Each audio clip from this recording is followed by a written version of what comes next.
Manorama group, जो सोचता है वो करता है।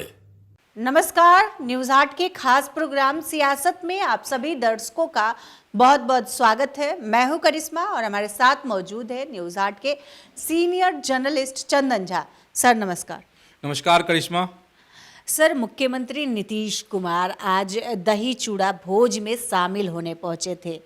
मकर संक्रांति के एक दिन पहले सियासी खिचड़ी पकी। सर, क्या कुछ हुआ वहां? पहले से चर्चा यह थी करिश्मा कि सियासी खिचड़ी जो है मकर संक्रांति के दिन पकेगी या उसके बाद, लेकिन मुख्यमंत्री नीतीश कुमार जो है पहले ही पहुंच गए। कहाँ? तो विजय सिन्हा के यहाँ, डिप्टी सीएम हैं बिहार के, और आज ही उनके यहाँ इस आयोजन था दही चूड़ा भोज। हाँ, दही चूड़ा भोज का, और उसमें तमाम दिग्गज जो नेता हैं एनडीए के सारे लोग थे। बीजेपी के प्रदेश अध्यक्ष दिलीप जायसवाल, डिप्टी सीएम सम्राट चौधरी, उधर जदयू के कद्दावर नेता मंत्री हैं विजय चौधरी, मुख्यमंत्री नीतीश कुमार, सब लोग पहुँचे। और जो दृश्य वहाँ की दिखी, वो जो कुछ दिनों से जो चीज़ें चल रही थी कि ये मतलब जब मकर संक्रांति आएगी तो ये होगा वो होगा, तो उससे एक जो तस्वीर जो कह रही थी कि कुछ नहीं होगा। अच्छा, हम लोग कह भी रहे थे कि कुछ नहीं होने वाला है अभी, क्योंकि उस तरह की राजनीतिक परिस्थितियां अभी नहीं बनी है। वो कब बन जाए यह कहना मुश्किल है, लेकिन अभी तो फिलहाल नहीं है, और वो पहले ही झलक दिख गई है। अब जैसे आज डिप्टी सीएम के यहाँ हो गया, विजय सिन्हा के यहाँ हो गया आयोजन, और ऐसे ही अब जैसे कल 14 तारीख है, कल मकर संक्रांति है, तो कल कई आयोजन जो हैं दही चूड़ा के होंगे, जिसमें कांग्रेस के मुख्यालय में कल आयोजन है, दोपहर 1 बजे समय बताया गया है, वो हो गया सदाकत आश्रम में। और वैसे भी राहुल गांधी आने वाले हैं, तो 18 जनवरी को, तो कांग्रेसी जो हैं, कांग्रेस के नेता वो एकदम व्यस्त हैं। हाँ, एकदम हड़बड़ाए हुए हैं सब। हाँ, नेता आ रहे भाई, उनके ये हैं, सुप्रीमो हैं। खैर, इसके बाद अब जदयू का आयोजन जान लीजिए। जदयू का कोटे से जो मंत्री हैं रत्नेश सदा, वो आयोजन कर रहे हैं। तो ये हो गया जदयू का आयोजन। बीजेपी कार्यालय में भी आयोजन है कल, ये भी खबर है।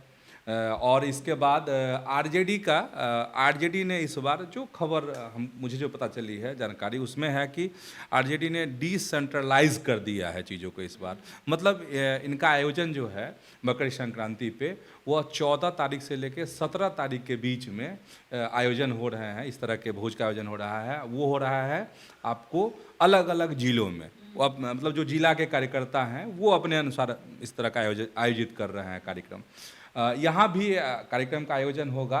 इसमें इस बार करिश्मा यह भी बड़ा तथ्य है।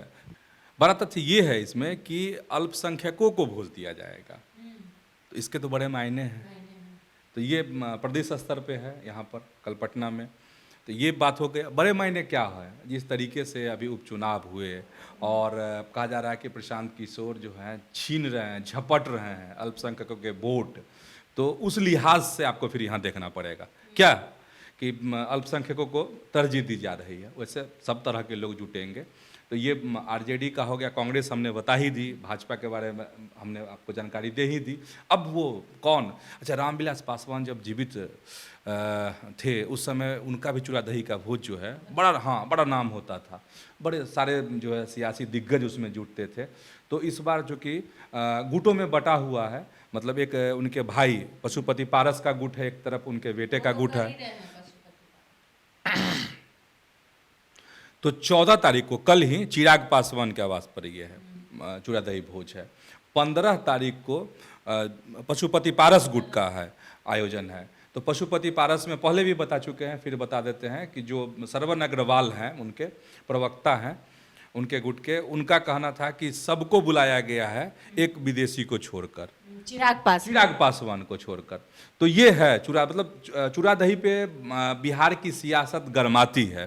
तो इस बार कुछ ऐसे गरमा रही है, या यह कह सकते हैं कि आज जो आयोजन हुआ विजय सिन्हा के यहाँ, उससे आप यह कह लीजिए कि सियासत तो होगी, लेकिन नीतीश कुमार जो गए उससे सियासत बहुत ठंडाई भी है। मतलब लोग नज़र लगाना बैठे हुए थे कि मकर संक्रांति के बाद क्या होगा, ये सियासी होगा, खिचड़ी पकेगी। हाँ ये होगा वो होगा। तो 13 तारीख, एक दिन पहले ही सब कुछ क्लियर हो गया कि बिहार की कुछ नहीं होने जा रहा है, कुछ नहीं होने जा रहा है बिहार में। बिहार की राजनीति कैसे आगे बढ़ेगी, तो ऐसे ही आगे बढ़ेगी जैसे बढ़ रही है। जैसे बढ़ रही है। सर, मुख्यमंत्री नीतीश कुमार दही चूड़ा भोज के बाद समस्तीपुर गए और वहां पर एक उन्होंने बयान दिया जिसकी खूब चर्चा हो रही है। नीतीश कुमार अपने बयान के कारण हमेशा चर्चा में आते हैं। एक बार फिर से उन्होंने एक बयान दे दिया है और सम्राट चौधरी रोकते हुए दिखाई दे रहे हैं। सर कह रहे हैं चलिए। सर, क्या मुख्यमंत्री नीतीश कुमार क्या कुछ कहे हैं? चलिए पहले बात यह समझा देते हैं कि सम्राट वाली बात, डिप्टी सीएम वहाँ पर मौजूद थे और विजय चौधरी भी थे। सम्राट चौधरी जो है माहौल को संभालते हुए नजर आए। हाँ, इसमें करिश्मा ये बताना है कहाँ क्या हुआ है। जैसे जीविका दीदियों से जो कार्यक्रम में आज थे समस्तीपुर में, तो जीविका दीदियों से उन्होंने बातचीत की मुख्यमंत्री ने। उसी बातचीत के दौरान जो है फिर उसी मोड में आ रहे थे सीएम, तो उस मोड को मतलब तुरंत जो है डिप्टी सीएम मतलब सम्राट चौधरी ने संभालने की पूरी कोशिश की। इसके बावजूद जो मुख्यमंत्री ने जो बातें कही हैं कुछ वो हम बता देते हैं। और मुख्यमंत्री ने, नीतीश कुमार ने वहाँ पे कहा कि हम महिलाओं की काफ़ी इज्जत करते हैं। महिलाओं के सामने मुख्यमंत्री ने फिर वही बात कही कि हम और आप कैसे पैदा हुए हैं, एक दो बार और बोल चुके हैं। तो एकदम से हड़बड़ा गए सम्राट चौधरी। फिर उनको कहे कि चलिए चलिए। इसके बाद भी अपनी बात वो रख रहे थे, पत्रकारों को इंगित करते हुए सीएम, और कह रहे थे कि देखिए कितना अच्छा चीज़ हो रहा है, महिलाएं जो हैं काम कर रही हैं, आगे बढ़ रही हैं, इनको और आगे बढ़ाना है। लेकिन थोड़ा सा उस समय में एकदम से जो आस पास में लोग थे सीएम के साथ, वो सख्ते में आ गए कि मुख्यमंत्री क्या कहने वाले हैं। तो इस तरह की फिर से स्थिति वहाँ पर आज देखने को मिली है समस्तीपुर में। और समस्तीपुर का जिक्र कर रहे हैं करिश्मा, तो और भी जो कई शिलान्यास, उद्घाटन है, कई घोषणाएं मुख्यमंत्री ने की हैं, वो भी बताना चाहिए। जैसे कुछ खास योजना है जिसका जिक्र कर देते हैं। जैसे समस्तीपुर दरभंगा पथ पर मुक्तापुर जगह है, वहाँ पर रेलवे क्रॉसिंग पर आरओबी निर्माण कराया जाएगा। समस्तीपुर शहर के लिए छोटी बेझाडीह से मुक्तापुर में प्रस्तावित है आरओबी तक बाईपास सड़क का निर्माण होगा। समस्तीपुर शहर में गंडक नदी पर मगरदही घाट के पास पुराने जर्जर पुल के स्थान पर आरसीसी पुल का निर्माण होगा। इसके बाद फिर सरायरंजन मेडिकल कॉलेज के लिए बाईपास का निर्माण कराया जाएगा। रोसड़ा शिवाजी नगर पथ का चौड़ीकरण किया जाएगा। रोसड़ा नगर परिषद में बाईपास का निर्माण होगा। ये माने कुछ इस तरह की घोषणाएं जो हैं वहाँ पर आज सीएम के कार्यक्रम में हुई है। लेकिन थोड़ी देर के लिए वहाँ का माहौल जो है एकदम से कह सकते हैं कि सन्नाटे वाला हो गया था, जिसको संभाल लिया सम्राट चौधरी ने।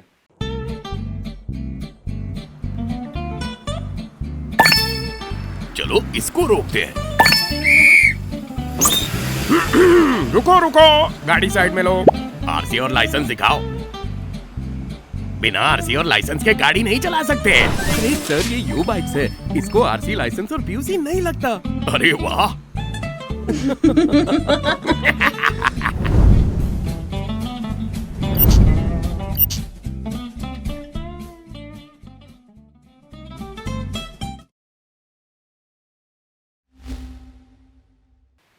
सर, रेणु देवी के भाई पर काफ़ी आरोप लग रहे हैं और इस पर उन्होंने सफाई भी दी है। सर, क्या कह रही हैं रेणु देवी? रेणु देवी ने जवाब दिया है। उन पर आरोप लगे थे और कोई छोटे मोटे लोगों ने नहीं लगाया था, तेजस्वी यादव ने लगाया था। और उन्हें कहा था कि इसके प्रमाण हैं।